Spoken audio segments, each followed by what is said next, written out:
Okay, good evening, everyone. Thank you very much for coming on this last week of class. My name is Teresa Moran, and I'm the director of the Food Studies team. And it's my great pleasure today to have Dr. Paul Patton here to talk to us about forgotten plants, forgotten people, prehistoric Native American food traditions in the Ohio Valley. But before I turn it over to Sabrina Curran, who is assistant professor of Anthropology, to introduce Paul, I'd like to draw your attention to the table at the back, which contains flyers about food studies classes, including the fall French gastronomy class. There's also a class list of all the food studies courses on offer in fall, environmental sociology, and there's also information regarding the summer internship program. So please make sure and pick up a flyer if you're interested in any of the food studies classes. So now I'd like to turn it over to Sabrina to introduce Dr. Patton for tonight's lecture. Thank you. Thank you.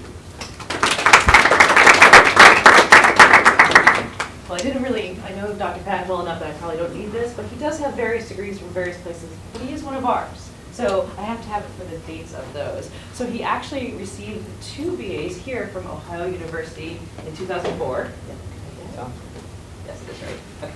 2004, so that was in Anthropology and Classic Civilization, so he's really one of ours. Then went on to get the Masters of Environmental Sciences, here also at Ohio University. And then he went to the Ohio State University and received his PhD in, this one I have to look at, 2013. So we're lucky enough to have acquired him for the Anthropology department, also an assistant professor there, in both anthropology and food studies. And his specializations range across sort of asking how do plants and humans interact. This focus is really looking at domestication of several different types of plants and some of the earliest forms of those, which hopefully he'll be telling us about today, but really looking at the co-evolutionary relationships between humans and the plants that they depend on, and ultimately plants that end up depending on them. So I will let him take it from here. Thanks, Sabrina. Thank you, guys. I've been to many of these, so I'm kind of excited to actually get to give one tonight.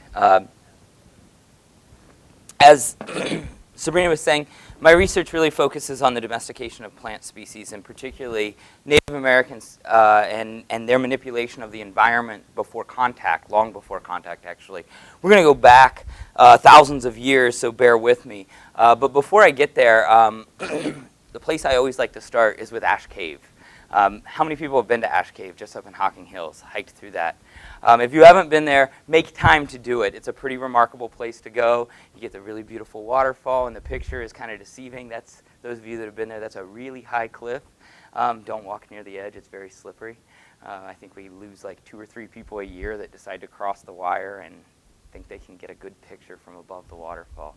It's not good. But this site is really important with respect to world archaeology and world prehistory, and particularly understanding the domestication of plants and what that actually means, which we'll talk about in just a moment.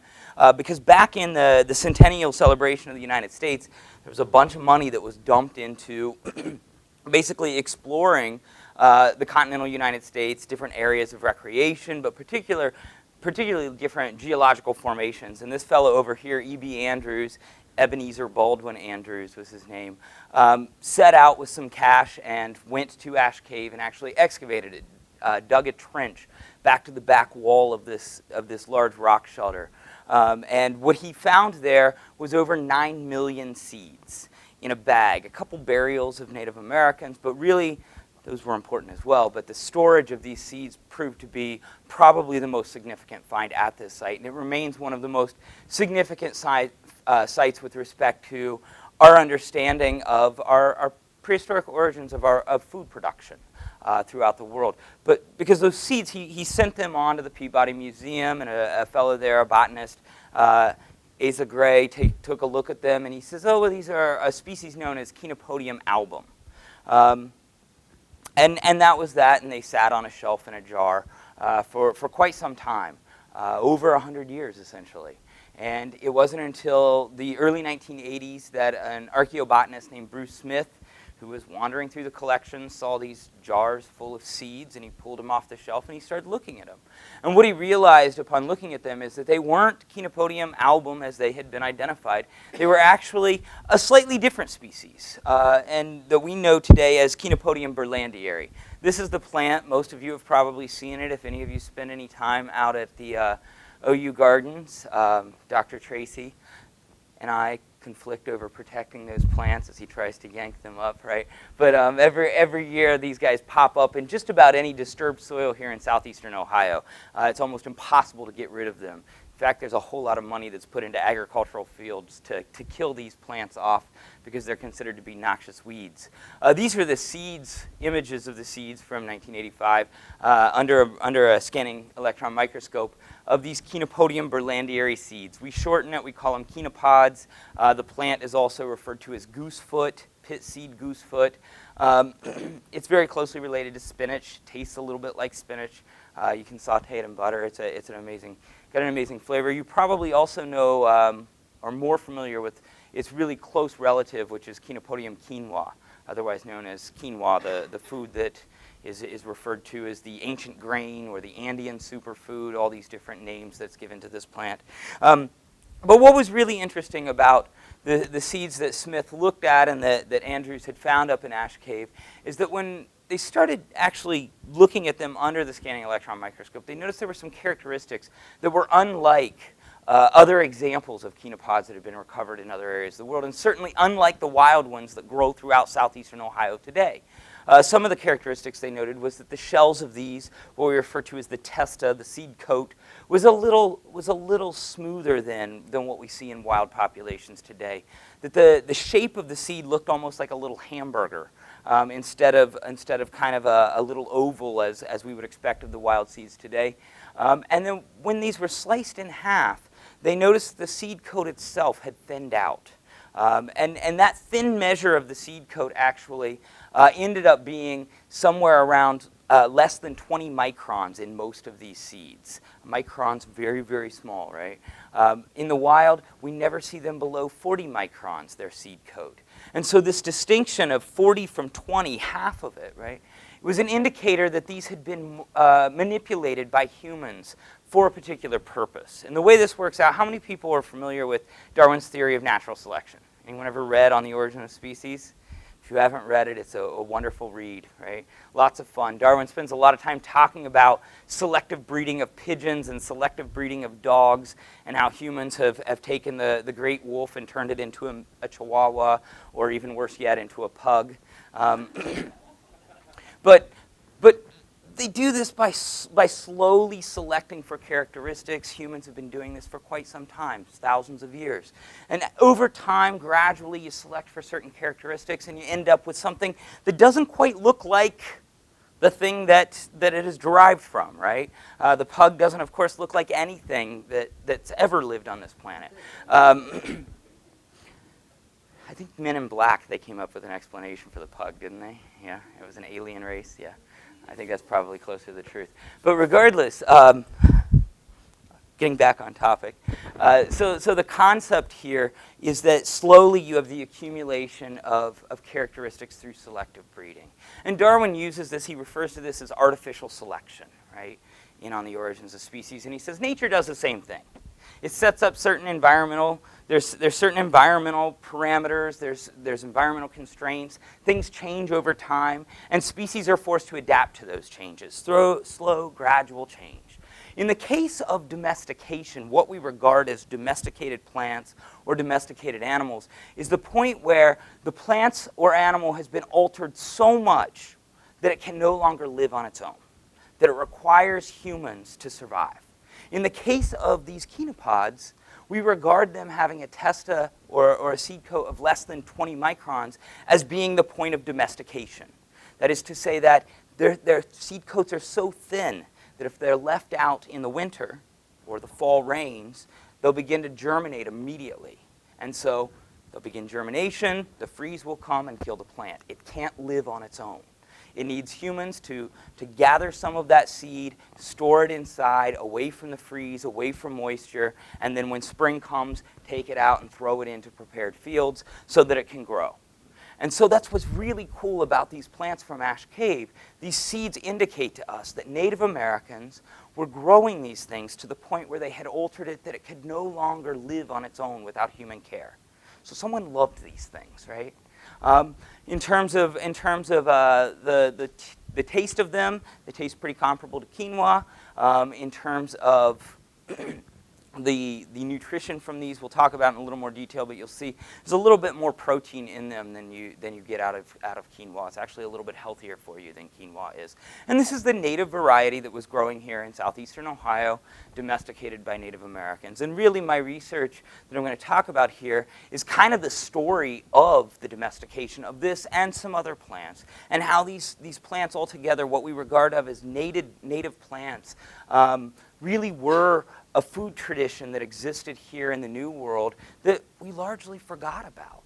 At the time, to go back, European contact occurred, in the 15th century, so forth, and back until about 900 years ago, that's what the BP stands for, a period we regard as the late prehistoric, Native Americans in this region were largely subsisting off of corn.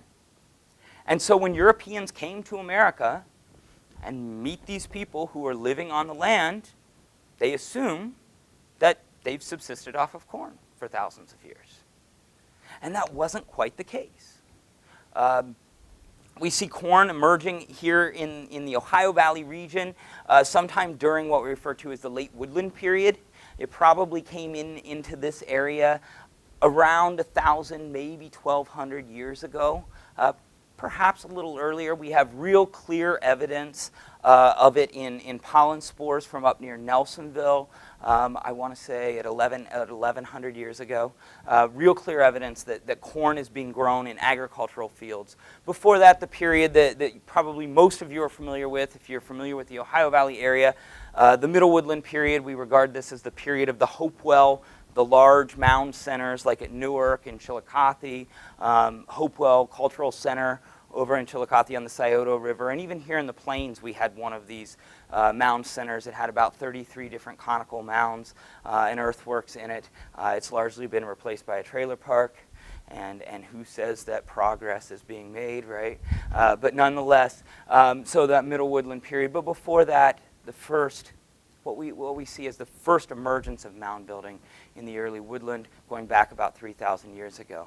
The period in time I'm going to talk the most about tonight is actually this archaic period. And this is a period that really, you can see 10,000 years to 3,000 years ago, and it's an enormous period of time that we don't really know a whole lot about. Okay?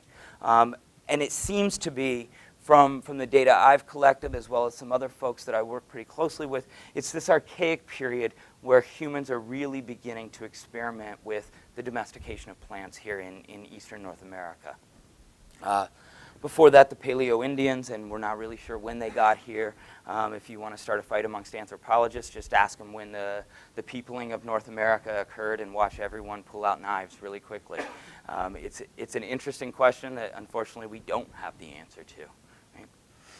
But so the data that I'm going to talk largely about, most of it come from the Ohio University Archaeological Field School. This year we're celebrating our 30th year of the field school. So in the summers, a handful of students or more. This year I think we have 20 students enrolled in the program. Go out and we basically teach them the methods of excavating a Native American site, archaeological site, while they're actually excavating a Native American archaeological site. And so these are some different photographs of students working, and there's been a number of sites that we've excavated. The stars mark, here's the Hocking River Valley itself, the Watershed, and the stars each mark a different site or a couple sites that we've excavated over these past 30 years. So an enormous bulk of data that have come from these sites, and we now know, I think it's fair to say, we now know more about the indigenous peoples of this region than probably in a lot of other areas of eastern North America because of this program, and we're really blessed to have it here at Ohio University. Dr. Elliott Abrams, who just recently went into retirement, founded the program. Basically, the first year they did it was to excavate a small mound in the plains that was scheduled for demolition, and Cameron's been working on that mound this past year. It's down here on this map. of the Sunday Creek watershed within the Hocking. You can see the, well, maybe if that works. The pink here is the Sunday Creek watershed within the Hocking River Valley, Armitage Mound down here in the plains. Two other sites that are pretty significant and that I'll talk a little bit more about, at least one of these, the Bodenot 4 site and then the county home site. And the county home site is where I'll probably spend the most time discussing some of the data related to these issues. And then there is, in the neighboring watershed, the Mundy Creek watershed, people were really creative with names around here when they were naming the stream systems. We have 3 different sites, the Tabor Well site, the Mundy Creek Workshop site, and the Patton 1 site. Again, all of these sites have been excavated by the Ohio University Archaeological Field School, but these have provided some pretty important information. So, as I was saying, a big part of what I do is try to understand prehistoric diet. And there's a number of sources of that kind of information. We can look at things like faunal remains, the actual skeletal remains of animals that were butchered in prehistory. This actually is a bone from a wolf that we found not very far outside of town here. It was in a rock shelter. None of the rest of the wolf is there, so we're not really sure what they did with it. But they left enough pieces that we could identify that they had at least killed one. This is actually a 3D image, 3D microscope image model of a tooth from an individual who was buried in Armitage Mound, and from this we can actually look at pits and cuts in the tooth to see what some of the materials were that they were consuming. Those leave distinctive marks in the teeth. So your last meal, essentially, before you die, there will probably be some marks in your teeth that will tell people later on what kinds of food materials you were eating as your last supper, so to speak. And then tools themselves can actually provide us with really important information interpreting prehistoric diet. So this is actually a pestle that dates to about 5,000 years ago. And this was probably used to grind up small grains or perhaps to break open nutshells at a site up in the Mundy Creek watershed. So just different types of materials that we use to interpret diet and try to understand what people were eating in the past. There's some other information that we use to try to understand changes in diet. So this is a number of rocks from the Patton 1 site. It's actually a hearth that had platforms of stone stacked on top of one another. And one of the things that I've done is actually looked across time, so starting in the late Archaic period, running all the way up to the end of the Middle Woodland period, at the size of the hearths that the individuals were cooking in. And what we notice is there's a real distinction in size. These hearths decrease over time. Particularly, they decrease over time as more and more cultivated and domesticated plants make their way into the diet. So as people are gardening, they also seem to be cooking in smaller features. They're not in smaller hearths. They're not sharing as much food. There's a change in the concept of what is mine and what is yours, right, when you're actually investing. And so even in things like the size of the cooking pit indicates some of those cognitive changes. We also see changes in pottery, the types of pottery that are produced. This is a regression of thickness over time, going back over 3,000 years ago and running up to about 1950 radiocarbon years before present. And what we see is a real clear shift in the thickness. Pottery becomes thinner. They're investing more heavily in their cooking technology. And we believe this has something to do with the size of the food that they're cooking and the ways in which they're preparing it. So all of these things, great indicators for how people consumed food, what their diet was in the past. But the thing that I like to do the most, and the thing that most of my research focuses on, is actually the recovery of what we call macrobotanical remains. Okay? And so basically what that means is we take sediment out of hearths, and we run it into a barrel such as this, and carbonized plant materials float to the top, and heavy things float to the bottom, including the sediment. And we have an overflow that catches those charred plant remains, and then very diligently, after drying these things out, we go through them piece by piece, looking for the remains of prehistoric food. And these are just some different examples of seeds that were recovered from sites here in the Hocking Valley. So This is an example of, as is this, of those Chenopodium berlandieri seeds that I was talking about. This one's been pretty burnt up. This was actually found in the context of the Armitage Mound. It was in one of the fire pits that seemed to have been an offering to the dead at this particular site. This comes from the Mundy Creek Workshop site from inside a hearth that was inside of a house. So someone spilled some of their food in that instance, and we were able to recover that. More from the Armitage Mound, more from Mundy Creek Workshop, and this one's always my favorite. It's really covered in clay. You can barely tell that it's charred, but it is in fact charred. That is a raspberry seed, where someone probably spit a raspberry into the fire pit that was outside of their house, and it preserved 4,000 or 5,000 years later. We're able to recover that and see that little event in time.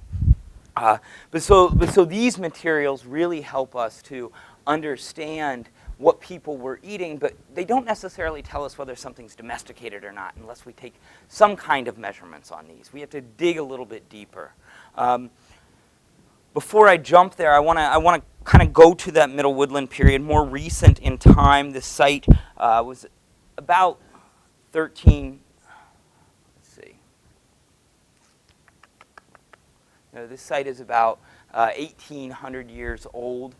The Patton 1 site, it's right outside of Nelsonville. Right, actually, if you've ever been to Nelsonville High School for the football games, the football stadium is built on top of this site. But this was one of the first sites that we had. It dates to that Middle Woodland period. It's what we would consider Hopewell period site. And what we had at this particular site was quite interesting. It was real clear evidence of a rectangular structure. You can actually maybe see here a darker gray versus a yellowish clay color here. And when we measured this out, and there were actually nice circular charred posts that were left in the ground at this site, we were able to actually find the outline of the house. You can kind of see it here, right? It had an interior hearth. It had an exterior hearth. It had a midden, that is a pit where they threw their trash out behind the house, areas where they were working. And then there were some kind of benches set up inside the house. We found very small posts, maybe a bed, maybe a sitting place. It's hard to say. This is a wonderful kind of illustration, reconstruction of what that house would have looked like. But what was really interesting at this site is that we found real clear evidence that people were growing crops. So this dates to about the same time as Ash Cave. It confirms what we found at Ash Cave, or what Bruce Smith found at Ash Cave with all those domesticated chenopods. Here we had domesticated chenopods. We had some sunflowers. We had some squash. We had quite a bit of tobacco seeds. So someone was sitting out here at this fire out front of the house and smoking probably quite a bit and processing tobacco because of the number of seeds that were coming out of that particular hearth feature. This wasn't all that surprising. We've often known since Ash Cave's excavation that these people were growing crops, and this confirmed that was also going on in the lower Hocking Valley as well. It wasn't until we actually looked at the county home site materials that we got really excited. So this is a map of the county home site. Has anyone ever been to the dog shelter over in Sunday Creek? Yeah, the dog shelter actually sits on top of this site now. It was excavated as a salvage to try to preserve what was there before the dog shelter came in. I recommend, if you ever want to get a feel for kind of the positioning of some of these small villages, go over, hang out at the Athens County Dog Shelter, take home a dog on your way. It's good for everyone that way. But these are a number of different what we call features that were recovered from this site. So each of those little circles represents either a post of a house or a pit where they were storing stuff, or the big gray ones tended to be very large hearths. And some of these were extremely large, as in a person could fit inside of one of them. And they were filled with materials, small fragments of highly burnt bone, lots of nutshells, hickory nuts and walnuts, some acorns, things that people were most certainly consuming and eating. But they were also full of a whole lot of these chenopods, as well as another plant species we call Iva annua, or sumpweed. It doesn't grow around here anymore. It probably didn't grow around here at this time. It was probably something that these people were absolutely cultivating. They brought it in from somewhere else, and we'll talk in a minute about from where. But you can see here under an SEM photograph one of these chenopods from the county home site, and it does meet the standard of domestication. And this is over 3,000 years old. Now we've pushed it back even further, right? So we're talking about people gardening, people farming, and having plants that are completely dependent upon them for their survival over 3,000 years ago. Here's some wonderful photographs that we were able to take with. We have a 3D scanning microscope, and these are some of the images here. So you see, I told you, it kind of looks like a hamburger, really truncated in profile. So you can see that there, as well as these have those thin testes. This one's really interesting here. You notice it's a little bit different than the other. This is that beak that you see here. And it doesn't quite have the same surface texture. This is actually what I think is a different variety of chenopod, that they had selected for different characteristics. So if you're familiar with quinoa, you can get some varieties that are black-coated, right? They have a little harder shell to them. And then you get the thin coat, the white ones that almost feel like they're naked. We actually refer to this as a naked variety of chenopod. And it seems that they have, in this case, selected that there's almost a complete absence of an exterior shell on the seed. So this is an indicator that there are perhaps different land races or different cultivated varieties of this plant that are being produced at this site. As far back as at least by 3,000, we have some dates going back as far as 3,600 years ago at this particular site. So a very old site, archaic materials without question at the site. And so one of the things that we did with this particular sample and assemblage from County Home, I want to make sure I get my numbers right. So this is a paper that actually just came out this past month that Dr. Kern, Sabrina, and I actually co-published, looking at some of the variability at this particular site. And one of the things that we did is we wanted to look at the coefficients of variation and take those and look at those in terms of the diameters of different chenopods at the site and compare those to modern samples of chenopods, compare those to chenopods from other sites throughout eastern North America, and see where it matched up exactly, and was there any significance in terms of changes over time in these.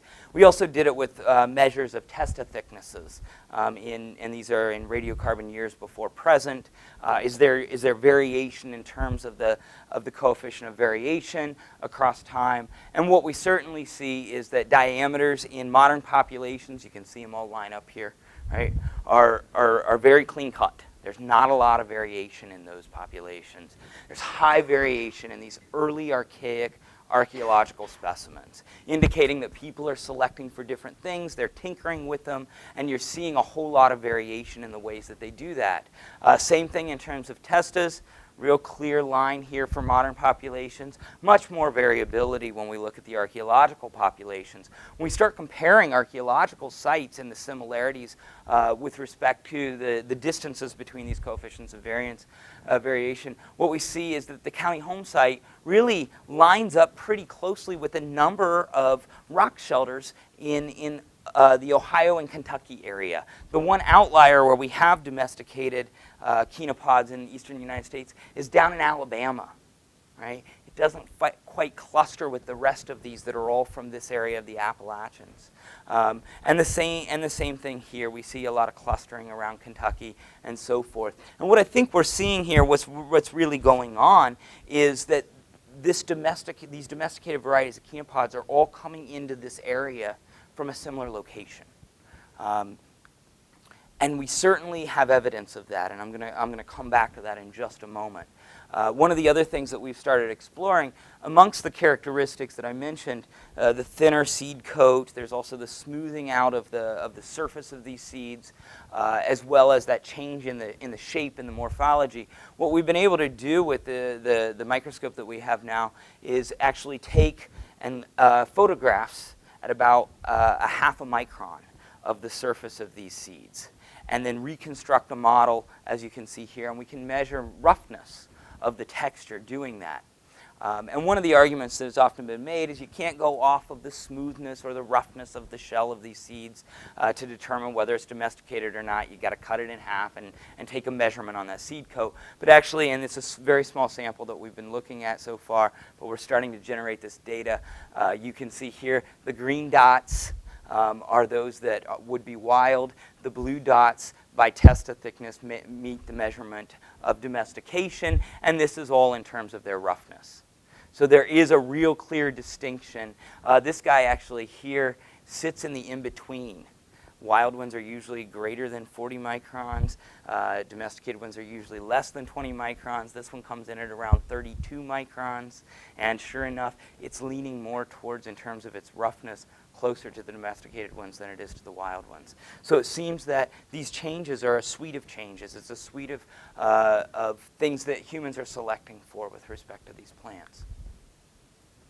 Chenopods aren't the only member of this food tradition. They're certainly one of the biggest and most important. We see more chenopods at these sites in the Archaic and then into the Woodland periods than any others. But they're, as I mentioned before, sumpweed, marsh elder, known as Iva annua. I've been working with a colleague on this. This is a picture of one of those seeds from the county home site. I think, I'm almost certain this one comes from feature 48, Sarah.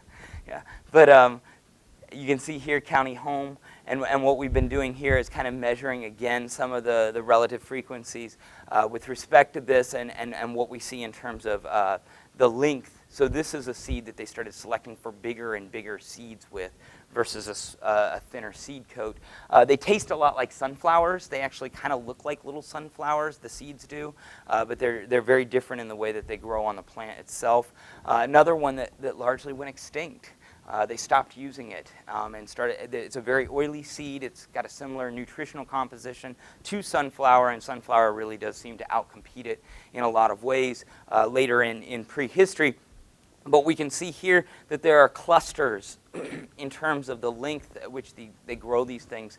And sure enough, county home clusters around all these orange ones here, what we call cluster 3. County home's the red one. Again, it's these Kentucky sites. So it seems that these seeds are coming in at about the same time, following a similar trajectory. And what I think here, and what we've concluded so far, is that these and a number of other cultigens are all being brought in as a tradition of food into the Ohio Valley region. And they're probably being brought in from somewhere else, probably in the Illinois Valley or somewhere in the Mississippi. And I'll show you some of the reasons why I think that in just a moment. But before we get there, we kind of stumbled on another site, that workshop site that I mentioned before, which is a very old archaic site. We started doing some dating on it, and it ends up being somewhere between 4,850 years ago, running all the way back to about 5,250 years. But you can see there's a lot of overlap in terms of time and the occupation at this site. We have small circular houses at this site. What appear to be more mobile populations, but lo and behold, we start finding chenopods again, right? This food that we know grows wild here, but when we started actually taking the measurements off of these, we're finding chenopods that once again are domesticated in features that are dating to over 5,000 years ago. Now, what's really remarkable about this is the earliest date that we have in all of eastern North America for domesticated chenopods comes from the Riverton site, and that's at 3,800 years ago. So this finding actually predates the earliest evidence of domesticated chenopods in eastern North America, and for that matter, for this species in the world. We have it here in the Hocking Valley, and we can date it to almost 1,000 years, well, 1,000 years before the earliest date that we currently have. So we're seeing earlier domestication here than anywhere else in eastern North America. A pretty remarkable find. We also have some Iva annua. This is that marsh elder, Iva annua, that I was mentioning. We have some evidence of it at a pretty early time period as well at this site. And we're not really completely sure on what to make of that, except that it seems to be that local people in this region were experimenting with domestication independently of perhaps what was going on over in Illinois. Whether those crops survived, is questionable. When we look at County Home, it seems pretty clear that a lot of the plants that are there, the cultigens that they're growing at County Home, are coming from somewhere else. So for example, all three of these crops, this is maygrass in the pink, or I'm sorry, in the purple, the sumpweed there in the yellow, and then this orangish pink color is actually a squash that was domesticated. All of those are native to further west than where we live. But you can see here, as I mentioned, we find them all at the County Home site. So they're probably bringing these all in as a suite of crops to this region. Okay. Simultaneously, it's really clear from the Muddy Creek Workshop site that people here are already experimenting with cultivation. They're already experimenting with domesticating crops at a very early period in time. One of the things that I like to highlight with this research, because knowing about the past is really important, understanding ancient food traditions, how people survived, how early farming communities were established, considering how deeply farming and food production has affected all of our lives. We don't often think about it, but up until 10,000 years ago at best, right, people were foraging. They were exclusively foragers. No one was domesticating crops. Our entire world was based upon what nature could provide. And that kept certain checks on our population, so to speak, right? You certainly can't feed people a whole, or produce a whole bunch of people if you don't have enough food to feed them. So population was not maintained, and as we approach, 8 billion people on the planet today, that is only because of food production, right, for better or worse, right? The technology that we have today, computers, lights that turn on, none of these things would have been possible without a predictable and reliable source of food that we were able to produce through the domestication of plants and animals. However, what we see across the globe as well is that issues of hunger and food insecurity don't seem to really exist amongst foraging communities, at least not to the degree that they do in our world, right? And particularly when we think about our lives here at home, right? Athens County, with 31.7% of the population living in poverty, right? Just below us, 21.9% in Meigs County. This region of the state and region of the country, for that matter, suffers with a lot of issues of food security, suffers with a lot of issues of access to resources, despite an abundance that's being produced all around us. Alongside of that is the question and the issue of the quality of food that we consume, right? Our access to nutritional food, our access to healthy food. That's been part of the big surge in quinoa production, right? These tables here indicate U.S. imports of quinoa by a million pounds. It runs up to 2013, which of course was the year the United Nations decided to label the year of the quinoa, right? When they were trying to promote this Andean grain and how it was going to be a solution to food security or insecurity throughout the world over. Of course, the prices of quinoa skyrocketing recently in 2015. They nosedived a little, but they're, I believe, back on the rise now as demand is once again not being met because people can't produce enough of it to feed the global demand of this particular crop. But so we have to think in terms of issues of food security, but we also need to think in terms of nutrition. These are two different sides of the same coin in a lot of ways, right? We can give people access to food, but is it healthy food? Is it good food? One of the things we've explored and looked at, and this is some very old data here, is the potential of this crop, Chenopodium berlandieri. Native Americans were growing this plant. They were feeding their families off of it for millennia before they introduced corn. The best projections that we've had so far come from some wild harvests that Bruce Smith conducted back in the 80s, and he argued that it seems to outcompete the production on an acre of land, or I'm sorry, a hectare of land, for other varieties of crops such as corn, such as wild ember wheat, such as sunflowers, and even he argued the production that was going on in the 80s of quinoa, that berlandieri outcompeted it if we were actually growing it. That data was published in 1987, and no one did actually grow it. It's a plant that has largely been forgotten.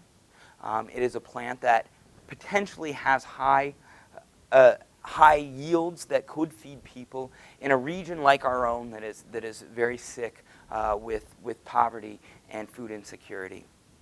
As I mentioned before, the nutritional value of this crop and why it was so important to native populations before maize, you can see here, 19.12% dry basis of protein, 47.55 in carbohydrates. If we look at quinoa, quinoa comes in at 12.5, right, percent protein versus 72.5% carbs.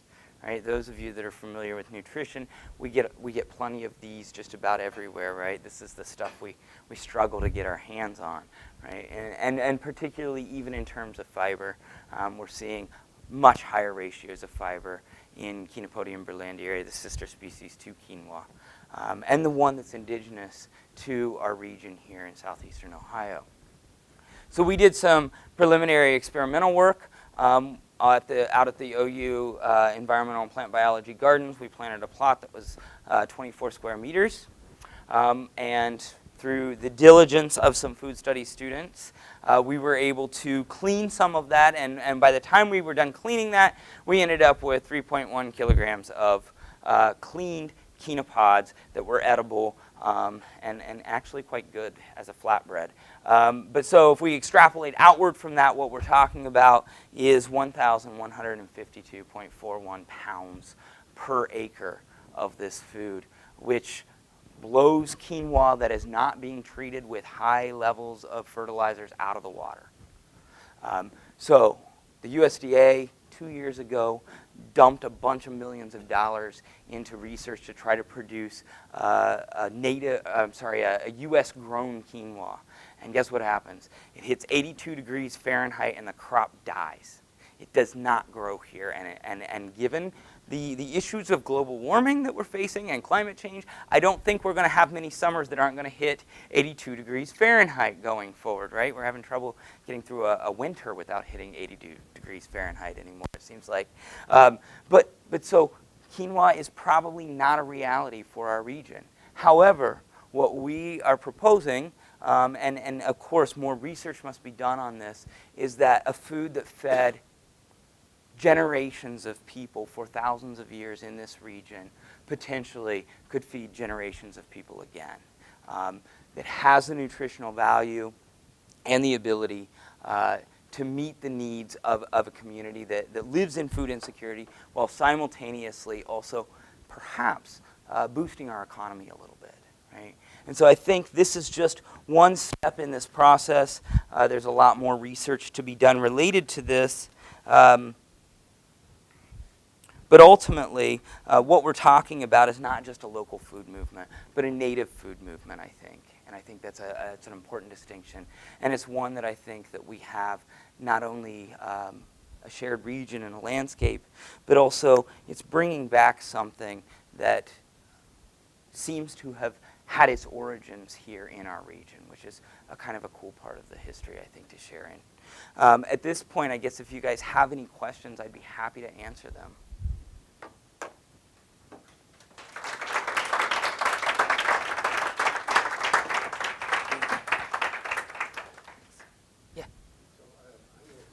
Lamb's quarters, is this it? Yeah, it's oftentimes called lamb's quarters. There's a dozen different names for it. One of the things that's really interesting about it has been proposed that there's a whole bunch of different species and that we throw into this category of Chenopodium berlandieri. I was actually talking to a couple plant biologists about this, and they were saying to me, well, when we go out and map, we recognize that maybe berlandieri is just a catch-all species and that there's all kinds of other little subspecies.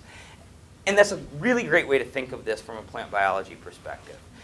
As an archaeobotanist, as an ethnobotanist, the way I approach that is you're seeing variation in the modern day plant varieties, and it's probably not separate species as you understand it. It's probably some of the characteristics that were selected for by Native Americans into different land races.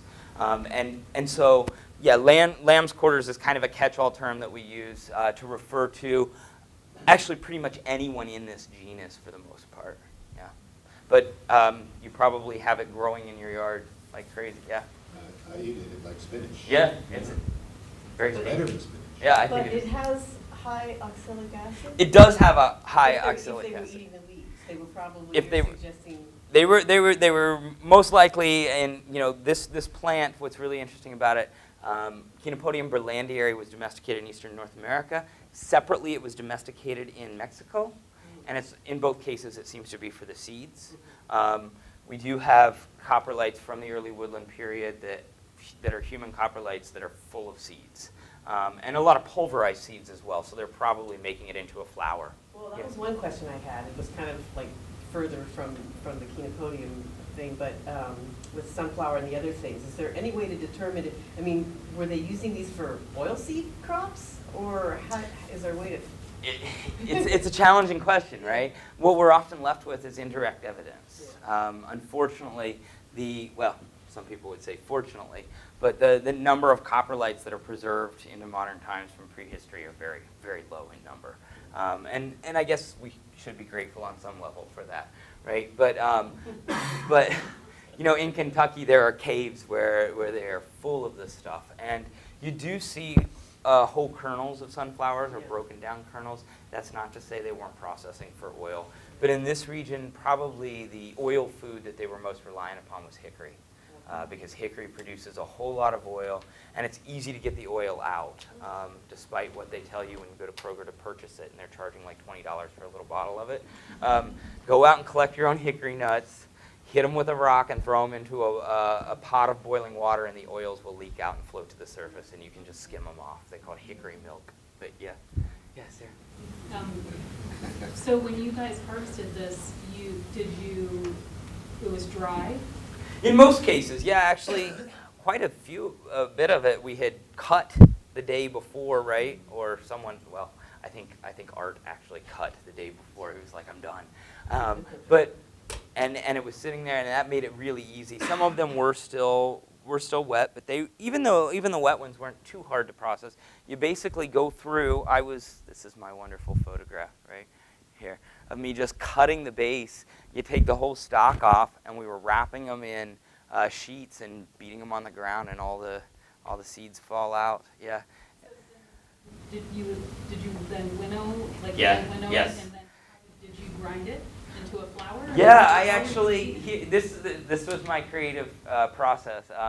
And one of my students, Sam Gogol, I think she's going to have arthritis from all of the processing she did. But we were basically using hands to, start to break it down a little bit, try to get some of the leafy green stuff off of it. And then we did winnow it, and then we actually found that a coffee grinder on a low setting removes the seed coat so that you're left with the embryo. And so then you take and pour out, winnow it one more time to get what's left of that seed coat off of it. And then what we did then is ground it down into a flour, and I usually threw an egg in with it, and we put it in a skillet and made flatbreads. So we experimented a little bit. We found that you can over roast it and it can taste horrible.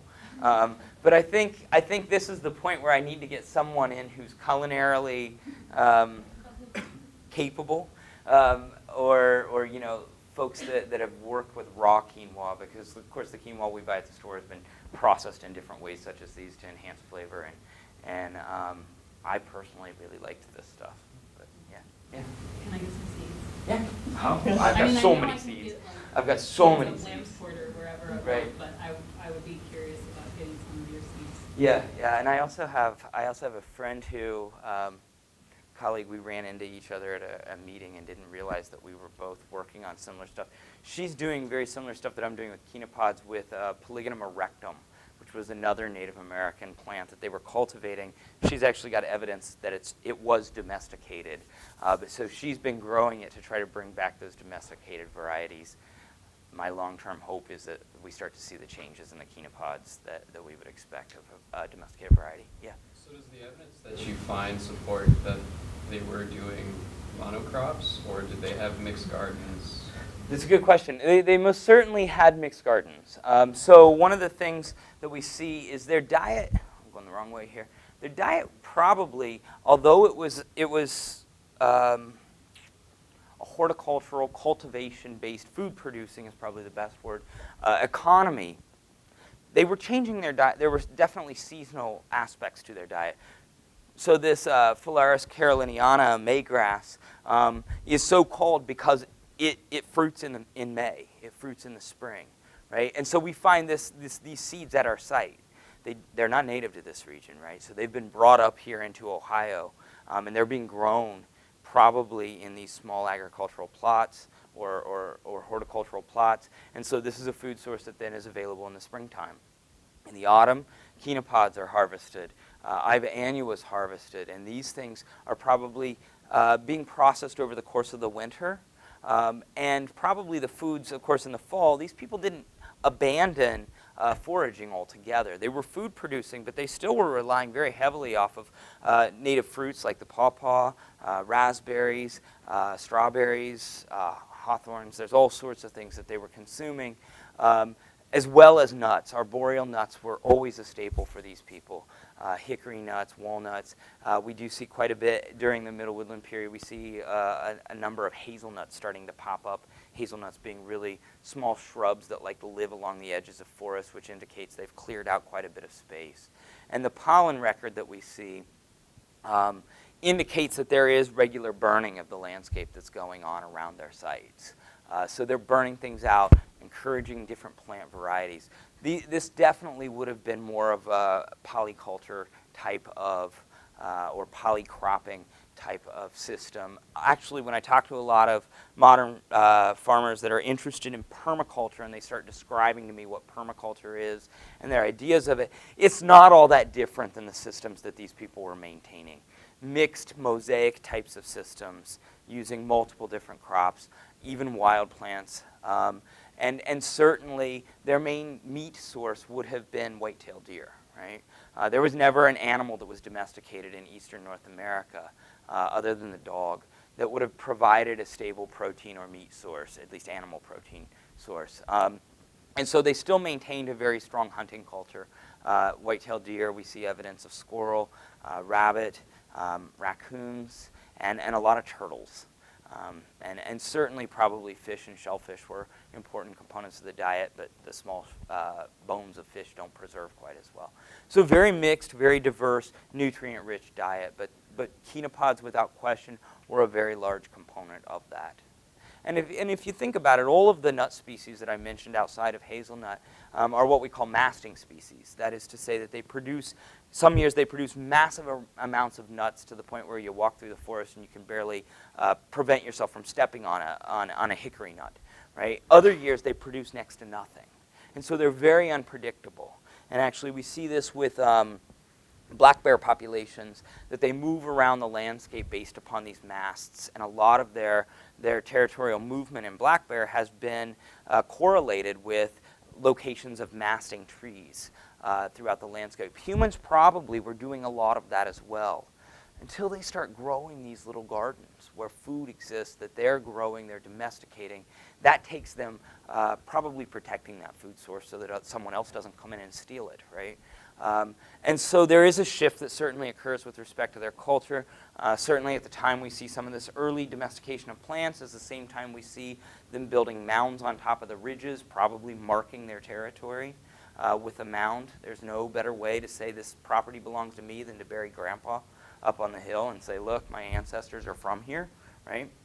But so there are cultural shifts that we see at that point in time. But that's not to say that they adopted food production and stopped foraging. They probably instead began managing the landscape even more intently, burning out trees that weren't going to produce food, encouraging the growth of plants that were something that could be a reliable food source. Yeah. So the domesticated chemopodia do you think that was grown, could it have been grown as an understory? No, it certainly, it needs... So it's a highlight species. It likes highlight, it loves floodplain soils, And we certainly see during this archaic period that they're starting to move down along these floodplains. So that 82-degree limit isn't because But that 82-degree limit is with quinoa, and quinoa, remember, comes from the Andes highland where it's much cooler, and in a lot of cases has a little more dryness. One of the other things we see here is our humidity levels are so high. If in fact you're able to get quinoa to go to seed in this area, it'll start growing on the stalks because of the humidity in the air. It's just the plant is not adapted to this particular environment. However, we've got a native variety that's almost identical in every other way that is native to this area and is very well adapted to this environment. And we know people were using it. Yeah. For the test plot that you grew, Yeah. where did you source those seeds? They came from, all of them came from around the hills of southeastern Ohio. We just went out and gathered a bunch of them in the fall at one point in time. Also, naturally, there's a large abundance of Berlandieri that loves coming up in the OU gardens just because it's in the floodplain and it's disturbed soil, and so it naturally jumps on there. There are some students that have clearly brought some other varieties of quinopods into the area. So there's I think it's Quinopodium gigantica, which is a Asian Indian variety that has these really purple magenta leaves to it. It popped up in a few places in the garden there, and so I took some seeds from that because it's just a really pretty plant, and it looks really good in your salad when you add some magenta leaves. Yeah, David. How thick are the tester of the Quinopodium you've been working with, and how long would you need to cultivate them to get to the thinness of the seeds found at Ashcade? Yeah, they're great. They're larger than 40% or 40 microns. Sorry, so they are a wild variety. We're hoping to get there quickly. One of the things that I'm doing this year is actually growing a couple plants of Quinopodium berlandieri, which is the Mexican variety that is very thin-shelled, thin-seeded. And my hope is that there will be some degree of cross-pollination between those and the native variety that it will cause for the seeds to thin out pretty quickly. So that's the goal. Otherwise, I have no idea how long it could take. This is a plant that has really high degrees of basically, it's polymorphic in the sense that there's a lot of variation within the species itself. It may be that it only took a couple generations for these changes to occur.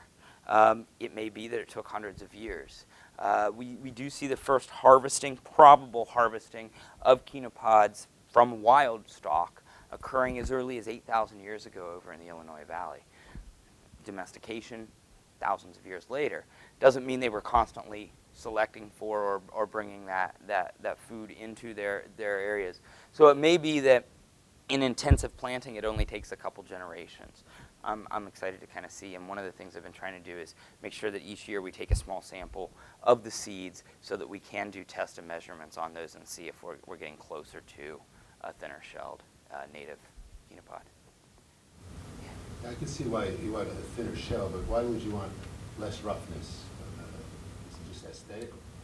No, I don't think it was intentional. I think it is I think it's a consequence of what they were really selecting for. I think they were selecting for a behavior, and that is, with the smoother ones, I have a feeling they stay on the plant a little longer.